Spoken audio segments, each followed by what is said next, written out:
beaucoup. En fait, nous avons lancé le projet lutte pour l'éradication des violences sexuelles basées sur le genre en province Nord Kivu, mais dans les zones, dans 4 axes principaux, dans la ville de Goma, les territoires de Nyiragongo, de Masisi et de Rutshuru. Ce projet il a pour objectif de contribuer à la réduction des violences qui sont faites aux femmes. Et là, quand on dit violence sexuelle basée sur les genres, on voit toutes les formes de violences qui sont plus liées aux inégalités, des violences qui sont liées à la discrimination, des violences qui sont liées à la manière dont on perçoit ou on donne le rôle qu'on accorde à certaines catégories de personnes. Et donc c'est comme ça que nous avons pensé qu'à travers ces projets, nous pouvons arriver quand même à contribuer au changement et apporter les changements dans l'amélioration même de l'image qu'on accorde aux femmes, de cette perception que la société accorde aux femmes et aux jeunes filles.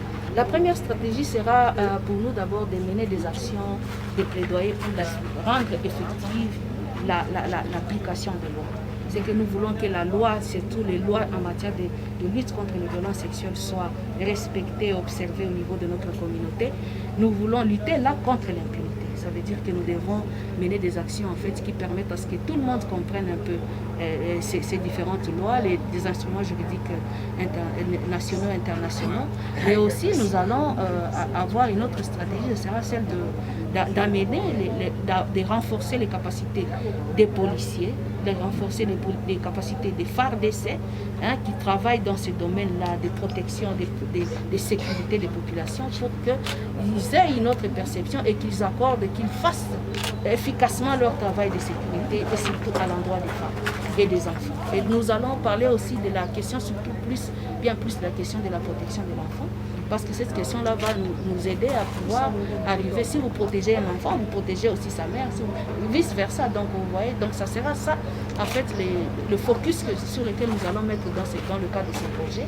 Et la dernière stratégie, ça sera plus la campagne médiatique que nous allons organiser au niveau des chaînes de radio et de télévision pour en fait soigner l'image de la femme, pour que cette femme-là qui a été longtemps marginalisée à travers des messages, des stéréotypes, des messages qui la négligent, se retrouve aujourd'hui être la femme la plus considérée au niveau de sa communauté et cette femme-là puisse aussi travailler pour l'émergence de notre pays. Nous avons lancé le projet, donc ça commence du mois de juillet, au mois de juillet 2020, à décembre 2021. Donc nous avons 18 mois au total pour travailler dans le cadre de ces projets et nous pensons qu'avec les 18 mois, nous pouvons quand même arriver à changer quelque chose.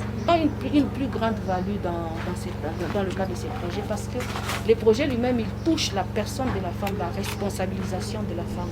Comment on responsabilise cette femme elle-même à pouvoir travailler pour embellir son image. Et nous allons aussi travailler avec les policiers, donc pour voir dans quelle manière ces policiers lui-même là, s'il comprend en réalité qu'il a un rôle à jouer et surtout dans les cadres, un rôle spécifique de protection par rapport aux femmes, donc ça sera ça la grande plus-value. Mais aussi il y a d'autres plus-values que nous pouvons dire aujourd'hui. Nous allons impliquer les hommes dans la masculinité positive pour dire comment est-ce que nous faisons pour que les hommes aussi parviennent à changer et aussi à s'occuper des questions qui concernent les femmes, à trouver les femmes qu'elles sont importantes dans leur ménage et comment est-ce qu'on parvient à améliorer donc même les niveaux de la participation de la femme dans son ménage, les niveaux de prise de décision dans son ménage. Ça sera ça, en tout cas, la grande plus-value, c'est que longtemps on a travaillé dans la lutte contre les violences sexuelles, mais maintenant on va vraiment travailler dans le cadre de la masculinité positive pour arriver à changer la perception des hommes. Je vais d'abord dire ici que quand vous sentez qu'il y a des gens qui viennent parler des violences sexuelles, dénoncer les cas de violences sexuelles, ça veut dire qu'il y a quelque chose que les gens ont compris. Les gens ont compris que les violences sexuelles, c'est un fléau, c'est un problème. Parce que quand les gens ne comprennent pas, ils ne viennent pas dénoncer. On dénonce que quand on comprend. Donc si aujourd'hui il y a plus de cas qui sont dénoncés, c'est parce qu'il y a des femmes qui sont là, qui travaillent déjà et qui ont compris que les violences sexuelles avilissent la femme. Les violences sexuelles diminuent la femme. Et aujourd'hui, nous sommes heureuses de constater que bien qu'auparavant, on avait des cas de violences en masse qui se faisaient par des gens, des forces armées, mais aujourd'hui, nous avons quand même des endroits où ce sont plus les civils, ce n'est plus les forces armées, parce que les forces armées ont commencé à comprendre Et là, je parle des forces armées étrangères et locaux ont commencé à comprendre. Donc ça veut dire qu'il y a eu quand même un changement. Il y a aussi un changement, je peux dire, de la part de l'arsenal juridique de la RDC. Parce qu'il y a des lois qui protègent les femmes. Il y a en tout cas des lois en matière de lutte contre les violences sexuelles. Il y a plusieurs lois qui promeuvent les droits de la femme. Donc nous pensons qu'à travers ça, nous pouvons dire aujourd'hui que les femmes ont commencé à comprendre. Il y a une amélioration, on ne peut pas hésiter de le dire, mais seulement tant qu'il y aura, parce qu'il y a la question des violences sexuelles va de pair avec la question de l'insécurité, des manques de paix. Quand nous sommes dans une zone où il n'y a pas la paix, nous devons savoir que nous allons enregistrer plus de cas de violences sexuelles. Parce que pendant la période de conflit, c'est là qu'on remarque qu'il y a aussi encore une hausse des cas de violences qui sont faites aux femmes. Et donc, nous ne pouvons pas dire aujourd'hui que nous avons fini le travail parce que sinon le projet n'aura pas son sens. Mais nous devons dire que les femmes continuent à militer et c'est la raison de notre projet pour renforcer encore davantage ce que les autres ont fait. Nous ne voulons pas dire que c'est nous qui apportons le changement, mais le changement a commencé par les autres. Et nous les prenons en route pour continuer, pour terminer et dire que nous avons quand même mené des actions louables et qui changent la vie de la femme. C'est moi qui vous remercie. Merci. Par rapport à cette activité, vraiment, c'est question d'encouragement parce qu'on est vrai aussi sur les violences basées sur les genres. Et comme on ne peut pas terminer toutes les violences qui se passent dans la cité de Massissi, il faut qu'on soit vraiment à masse pour voir comment éradiquer à ces genres de cas de violence qu'on trouve dans le territoire de Massissi. Vraiment, j'encourage Sauti à Maman Kongomani pour les projets. On va s'entraider pour dénicher les autres cas de violence qui n'ont pas été trouvés par Ouadzi. On va s'entraider, on va faire des sensibilisations pour voir comment éradiquer ce genre de violence. Notre organisation, comme le projet est intitulé Violence sexuelle basée sur les genres en milieu scolaire, nous militons pour les femmes qui commettent, qui subissent les genres de violences sexuelles en milieu scolaire. Ben, on ne se termine pas seulement en milieu scolaire, on va aussi dans des quartiers, on sensibilise dans la communauté parce que les violences ne se font pas seulement en milieu scolaire, même au quartier on peut en avoir. En tant que fille, qu'est-ce que vous pouvez nous dire, qu'est-ce que Sauti peut amener aux filles de Sake par rapport à son projet?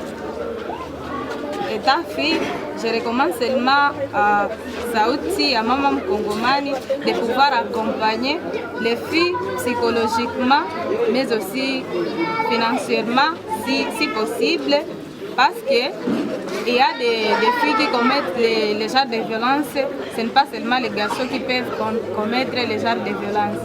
Même les filles peuvent aussi les commettre tant qu'ils sont ignorantes en matière de violences sexuelles. Donc je recommande seulement à Sauti à Maman Kongomani de pouvoir sensibiliser de plus les filles sur les violences basées sur les genres, car lorsqu'ils seront à mesure de distinguer les genres de violences et ils auront une connaissance par rapport aux violences sexuelles, il ne faut plus jamais commettre les genres de violences. Ils seront des exemplaires dans leur communauté, ils peuvent aussi éparpiller la sensibilisation. Qu'est-ce que vous pouvez maintenant dire aux filles de ça qui te suivent maintenant, quels sont les conseils que tu peux leur apporter par rapport à ces projets?